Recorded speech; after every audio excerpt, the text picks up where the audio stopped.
नमस्कार सर। आप सभी को प्रणाम करता हूं। विशेष रूप से हमारे राजस्थान के मुख्यमंत्री महोदय को, शिक्षा मंत्री महोदय को, सभी प्रबुद्ध नागरिकों को, सभी समाचार पत्रों के संपादकों को और उन विशेष लोगों को जरूर प्रणाम करता हूं जो इस शिक्षा के मामले में फैसला करते हैं, जो राज्य के बारे में राय गठित करते हैं, जिनको राज्य के बारे में फैसला करने का हक है। और विशेष रूप से माननीय राज्यपाल महोदय, आपसे, आप राज्य के और शासन के मुखिया होते हैं और निश्चित रूप से एक बहुत बड़ा खर्च सिस्टम इसलिए आप पे करता है कि अगर गलत कहीं हो रहा हो तो आप हस्तक्षेप करें। माफी चाहूंगा सर, थोड़े कड़वे शब्दों का प्रयोग किया। सर, मैं ये कहना चाह रहा हूं, मैं एक छोटा सा स्कूल चलाता हूं, मेरा काम है शिक्षा देना, ये सच है सर। और शिक्षा देने के दौरान जो मुझे शिक्षा देने के लिए करना पड़ता है मैं करता हूं हुक्म। मैं सारे सरकारी के नियमों की पालना भी करता हूं और झक मार के करनी पड़ती है मुझे, और मैं कोई एहसान भी नहीं करता। महोदय, लॉकडाउन न मैं लेके आया न मेरी वजह से हुआ, एक सिस्टम की वजह से हुआ। और इस लॉकडाउन की वजह से महोदय मेरे गले में भी ये टक गया, आपके गले में भी होगा। क्यों महोदय? क्योंकि ये हमारे बचाव का उपाय है। बस महोदय, मैं इतना सा कहना चाह रहा हूं। कितना सरल सा आंसर दिया ना मैंने। बड़ी बड़ी समस्याओं का समाधान है ये मास्क। महोदय, मैं यही कहना चाह रहा हूं, ये छोटे छोटे समाधान हमारी सत्ताओं के नेताओं के दिमाग में क्यों नहीं आ पाते, हमारे पेरेंट्स के दिमाग में क्यों नहीं आ पाते। महोदय, मैं मेरे स्कूल को लेकर कहना चाहूंगा, पहले बच्चे आते थे, मैं पढ़ाता था, पेरेंट्स मुझे फीस देते थे और उस फीस से मैं टीचर्स की सैलरी और अपने सारे खर्चे चलाता था। मेरा घर भी चलता था सर, और मेरे टीचर्स का घर भी चलता था। महोदय, लॉकडाउन हुआ, स्कूलें बंद हो गई।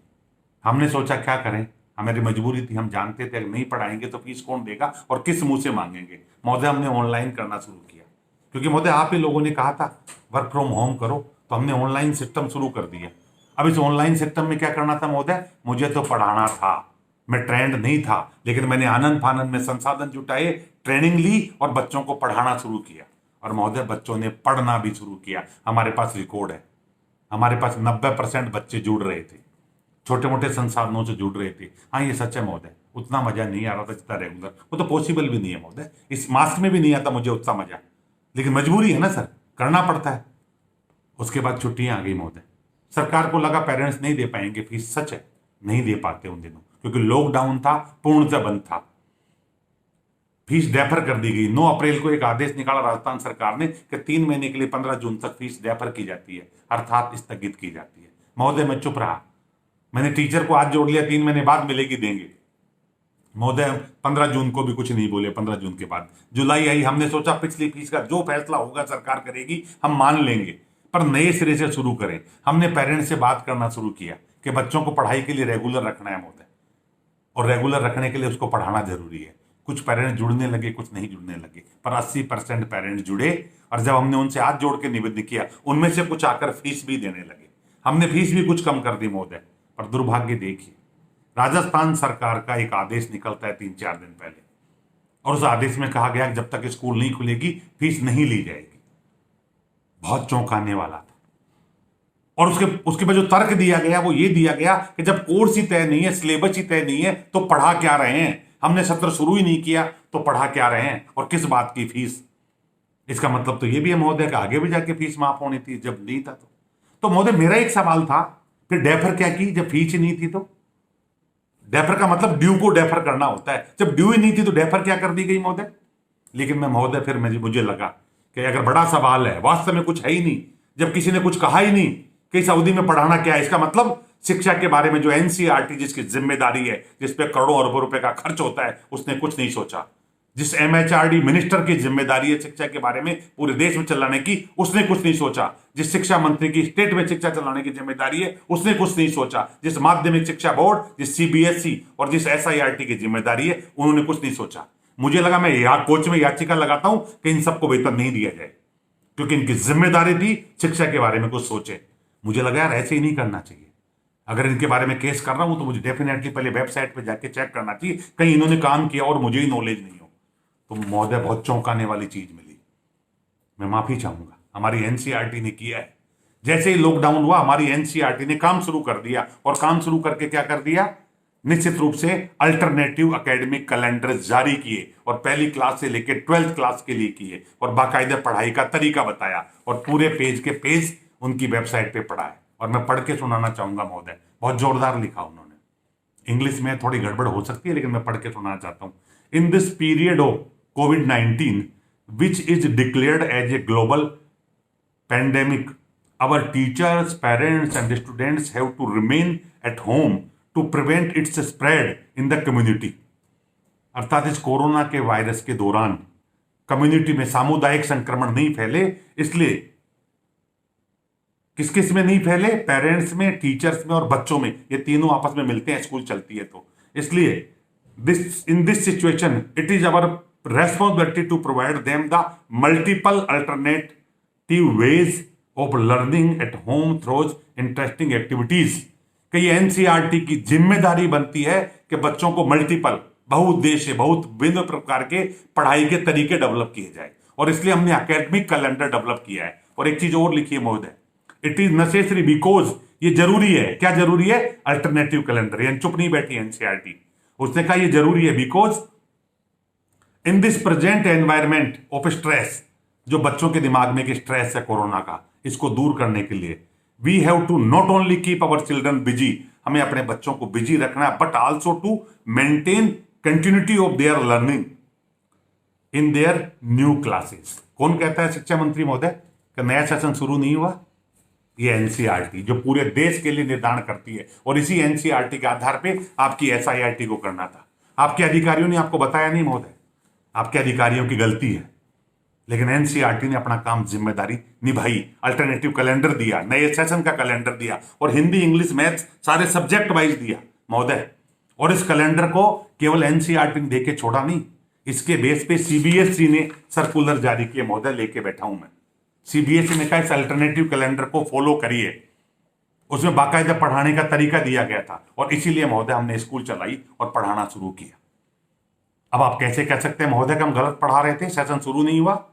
और एक चीज और बता दूं महोदय, खुशी की बात है आपको, कि सीबीएसई ने जब 16 अप्रैल को और 23 अप्रैल को इसके सर्कुलर जारी किए, उसमें साफ कहा कि एकेडमिक अल्टरनेटिव कैलेंडर को फॉलो करें। इसका मतलब सीबीएसई जो मान्यता देती है उसने निर्देश दिए। अगर राजस्थान बोर्ड और राजस्थान सरकार ने निर्देश नहीं दिए तो उन अधिकारियों को वेतन लेने का कोई अधिकार नहीं है। इसके लिए स्कूल दोषी नहीं है। हम तो क्योंकि हमारा रोजगार था साहब, हमने इंतजार नहीं किया, हमने उस सीबीएसई के इनके वेबसाइटों को लेकर नए पाठ्य को पढ़ाना शुरू कर दिया। और खुशी की बात बताऊं महोदय आपको, जिस 30% सिलेबस को कम किया गया, मजे की बात लो, वो किसको किया गया? जिसको इस अवधि में शामिल किया गया था। अर्थात सिलेबस कम नहीं हुआ है, जो हमने अब पढ़ाया उसको गवर्नमेंट ने ये माना कि हो सकता है थोड़ा 19-20 से बच्चे के समझ नहीं आया हो, या कुछ बच्चों ने नहीं लिया हो, तो इसको कम करो, लेकिन इसको कम करो। और ये मैं नहीं कह रहा महोदय, 8 जुलाई को सीबीएसई ने कहा है।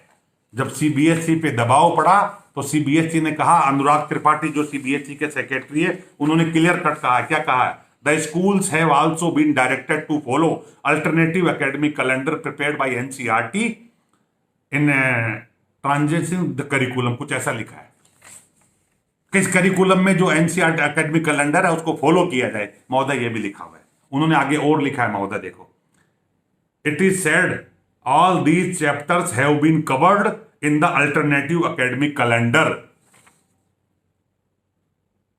महोदय आपके अधिकारियों ने आपको नहीं बताया, इसलिए आपने स्टेटमेंट दिया, पूरे देश में स्टेटमेंट फैल रहा है।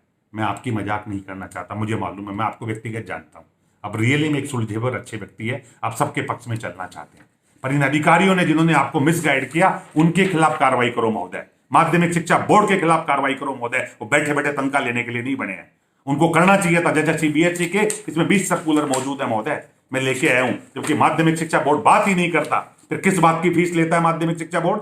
एसआईआरटी किस बात की तनख्वाह लेते हैं? एक शिक्षा मंत्री को क्यों डायरेक्ट करना पड़ता है? एमएचआरडी मिनिस्टर निशंक पोखरियाल केवल जारी करते हैं महोदय, ऐसा नहीं कि वो मेहनत कर रहे हैं, मेहनत आप ज्यादा कर रहे हो, पर आपके अधिकारी आपका साथ नहीं दे रहे हैं। इसलिए आज आपसे कहना चाह रहा हूं, जो फैसला आपने किया है वो गलत है महोदय, उसको माफ करिए, क्योंकि लाखों लोगों का रोजगार, अब मैं भावनात्मक रूप से आता हूं महोदय, 10,70,000 के करीब टीचर्स जुड़े हुए हैं, स्कूल संचालक हैं 50,430, कितने हो गए महोदय? 11 लाख से ऊपर। उसके बाद महोदय एक ऑटो वाला है, ड्राइवर वाला है, गार्ड है, ये सब के सब लोग और जुड़े हुए हैं, इनका परिवार क्या खाएगा? अभी हो क्या रहा था मैं मानता हूं, जिनकी नौकरी गई उनसे नहीं लेनी चाहिए फीस, जो मैरिज गार्डन वाला है उससे नहीं लेनी चाहिए फीस, लेकिन महोदय बाकी से तो लेनी चाहिए ना। जो राजकीय कर्मचारी हैं, जिनको वेतन लगातार मिल रहा है, उनसे किस बात की फीस माफ? एक मेडिकल स्टोर वाले की किस बात की फीस माफ? एक परचूनी वाले की किस बात की फीस माफ महोदय? एक दूध दवाई सब्जी वाला सब आ रहा था महोदय। ये देश है ना हमारा, वसुदेव कुटुंबकम है। हम लोग एक से लेके दूसरे को देते हैं, रखता कोई नहीं है। ये बड़ी बड़ी बातें मैं पेरेंट्स से हाथ जोड़ के आपसे कहना चाहूंगा। आपके बच्चे के साथ धोखा हो रहा है। जब आप बदतमीजी से मेरे प्रिंसिपल के साथ बात करते हैं, मेरे टीचर के साथ करते हैं, उसका फोन काट देता है, बच्चा पड़ोस में सुन रहा होता है। वो बच्चा जिस दिन शिक्षा लेने आएगा ना महोदय, अब दावे के साथ कह रहा हूं, वो गलत है। कुछ बच्चों ने चिट्ठी लिखी है, और बच्चे ने किसने चिट्ठी लिखी मैं बताना चाहूंगा। एक चिट्ठी दैनिक भास्कर में छपी है, एम रघुराजन के मैनेजमेंट फंडे में। ओडी गाड़ी में बैठा पेरेंट्स प्रिंसिपल को डांट रहा है। बच्चा पीछे बैठा बैठा मन में मन माफी मांग रहा है कि प्रिंसिपल सर मुझे दोष मत दो प्लीज, मैं क्या करूं, मैं मेरे पिता के आंसू मजबूर हूं। बच्चे शिक्षा लेना चाहते हैं साहब, आपके पास संसाधन नहीं है, जुटाइए, छोटे मोटे जुटाइए। स्कूल भी तो जुटा रही है साहब, छोटे मोटे घर घर जाके पढ़ाने की कोशिश कर रहे हैं, क्योंकि रोजगार है। मैं तो साफ साफ कह रहा हूं, पर रोजगार भी अच्छा है आपकी बच्चे की शिक्षा देने का। मेरा आपसे हाथ जोड़ के निवेदन है कि जब तक स्कूल नहीं खुलेगी तब तक फीस नहीं ले, इस आदेश पर रोक लगाएं, शिक्षा को बाधित नहीं करें। क्योंकि राजस्थान में भी एनसीईआरटी सिलेबस लागू हो गया, इसलिए आपको ज्यादा कुछ नहीं करना महोदय। 6 से लेकर 12 तक तो जो एनसीईआरटी ने बना रखा है वेबसाइट पे मौजूद है, कल ही उसका ऑर्डर जारी करो। और 1st से 5th तक का भी 90% लगभग वही होता है, उसको भी बना रखा है उन्होंने। 1ली से 12 तक का पूरा एनसीईआरटी के सिलेबस पे वेबसाइट पे सीबीएसई के पे वेबसाइट पे पड़ा है। उसको लेके एसआईआरटी करे, और एसआईआरटी अधिकारियों की 3 महीने की तनख्वाह रोकी जाए, क्योंकि उनका काम यही था। क्यों नहीं किया उन्होंने?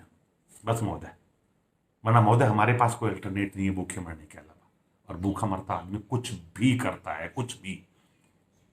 मैं विशेष रूप से राज्यपाल महोदय से कहना चाहूंगा, महोदय आप बैठे हो, आपके नाम पे शासन होता है, ये आपकी जिम्मेदारी है, मुझे बुलाइए। अगर मैं आंकड़े झूठे देता हूं, मैं गलत दे रहा हूं, तो मेरे खिलाफ कार्रवाई करवाइए महोदय, वरना उन सब अधिकारियों के खिलाफ कार्रवाई चाहिए मुझे जिन्होंने इस वजह से इस मैटर को रोका है और ये गलत फैसला करा है, और ये फैसला पलटे। पेरेंट्स जो फीस देना चाहते हैं, मैं एक चीज और कहूंगा मैडम महोदय, 4 पेरेंट गए हैं, उनमें से जिनकी फोटो कल मंत्री जी के साथ छपी है, उसका बच्चा कॉलेज में पढ़ता है। अब जिसका बच्चा कॉलेज में पढ़ता हो वो कैसे पेरेंट्स हुआ? जो टीवी के बहस पे मेरे साथ बैठ के आते हैं, मैं उनसे पूछता हूं आप क्या काम करते हो, कि मेरे पति तो चार्टर्ड अकाउंटेंट है, बहुत पैसा है, मैं तो जमा करा सकती हूँ, मैं तो औरों की लड़ाई लड़ रही हूँ। इसका मतलब असली पेरेंट नहीं आ रहा सर। मेरे पति तो फौज में, हमारे तो बहुत पैसा आ रहा, मेरे को दिक्कत ही नहीं है, मैं तो वैसे ही आ रही हूं दूसरे के लिए। क्यों महोदय? बताइए मुझे आप, क्या ये नेतागिरी नहीं? अगर मेरा स्कूल नहीं है फिर मैं ये मुद्दा उठाता हूं तो ये नेतागिरी कहलाती है। अगर मैं राजनीतिक किसी पार्टी का मेंबर हूं और मुद्दा उठाता हूं तो ये नेतागिरी कहलाती है। हाँ, मैं एक आम आदमी हूं, पेरेंट हूं, फीस देने में असक्षम हूं, वो नेतागिरी नहीं कहलाती साहब। वो आए स्कूलों में बात करे, अपनी प्रॉब्लम दे, एक चिट्ठी बता दीजिए किसी पेरेंट ने, लेकिन 100 की संख्या में आके धमकाने के लिए बात करते हैं तो स्कूल नहीं सुनता साहब, डरता है। वो भी इंसान है। ऐसा नहीं कि स्कूलें नहीं सुनती, सुनती है साहब, लेकिन धमकाने आओगे तो कौन सुनेगा, ये बता दो साहब। तो मेरा हाथ जोड़कर निवेदन, इस मुद्दे को सीरियस लें, इस पे कोई मिलजुल के समाधान निकालें। और समाधान मैं मोटी बुद्धि से बता देता हूं साहब, पता नहीं आप लोगों के पास क्या है। बहुत अच्छा समाधान है, प्रत्येक स्कूल में एक कमेटी बने साहब, और इस कमेटी में पेरेंट्स आके अपनी एप्लीकेशन दे दें। अब आपका ये सवाल आता है कि कैसे गरीब के पैसे, हमारे पास सारा रिकॉर्ड है साहब। जब एडमिशन लेते हैं तो पूरे आंकड़े भरा के आते हैं, कौन पेरेंट क्या करता है क्या नहीं करता है, वो सारा दिखाएंगे।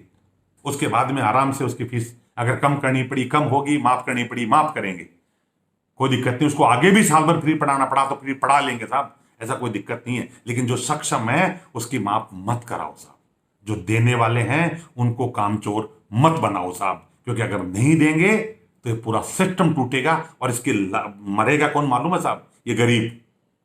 क्योंकि अगर कुछ स्कूलों ने मैं 30% फीस माफ की है, मैं उनके फैसले को गलत ठहराता हूं। आपने सबकी 30 माफ कर दी, यानी रईस की भी कर दी, गरीब की भी कर दी, फिर ये तो गलत फैसला हो गया। जिसकी नौकरी चलेगी, जो जो उसमें काम करता था मैरिज गार्डन पे, और उसकी नौकरी परमानेंट चलेगी, पता नहीं कब मैरिज गार्डन खोलेंगे, वो 30% भी कहां से जमा कराएगा साहब? और जिसकी दुकान अब खुल चुकी, फैक्ट्री अच्छी चल रही है, सारा काम चल रहा है, उसकी 30 माफ करने से फायदा साहब? और मैं एक चीज और कहूं साहब, मुझे तो खुशी की बात हुई, राजस्थान पत्रिका या भास्कर में, मुझे अखबार एग्जैक्ट ध्यान नहीं आ रहा, पैंडेमिक होते ही जोश जोश में हमारे मुख्यमंत्री जी, पता नहीं किसने फैसला किया कि सब सैलरी कम की जाएगी, काट के दी जाएगी। उसका विरोध पैदा हुआ साहब, बड़ा विद्रोह हुआ अंदर ही अंदर, और सबको सैलरी दी गई। जब चीफ सेक्रेटरी, मुझे मालूम चला तो मैंने एक पत्रकार के पास जाके चीफ सेक्रेटरी महोदय गुप्ता जी को फोन कराया कि गुप्ता जी ये आप तो अखबारों में तो आई थी सैलरी काटेंगे, बोले साहब वो कह ही रहे थे, काटी नहीं, उसके आदेश जारी नहीं हुए। ये देश है साहब मेरा साहब, जब आप पे पड़ती है आप कुछ नहीं काटते हो, तो महोदय मेरे साथ अन्याय क्यों? प्लीज मेरे बच्चों को, मेरे परिवार को बचा लीजिए। मेरे शिक्षक बहुत तकलीफ में हैं। ये बर्दाश्त हमसे नहीं होता, ये नाटक नहीं है, ये सच है। अगर किसी को लगता है कि स्कूलों में इतना पैसा है तो आप बैलेंस शीट मंगा लीजिए, केवल उस स्कूल की मदद कर दीजिए जिसके पास पैसे नहीं है। केवल उस टीचर की मदद कर दीजिए सीधे जिसको सैलरी नहीं मिली, भाड़ में जाना तो स्कूल को भी, हमें भी। उस टीचर की तो कर दो नरेगा में, तो मैं क्या जवाब दूं उनको? महोदय कोई दिक्कत हो, मेरा नाम बता रहा हूं, अनिल शर्मा है, मानसरोवर का रहने वाला हूं। और मेरे मोबाइल नंबर भी 9667550209। आप मुझे बुलाएं, मुझसे बात करें, मेरी गलतियों मेरे जूत लगाएं, लेकिन सही हूं तो मेरे बात को माने और फैसला करें।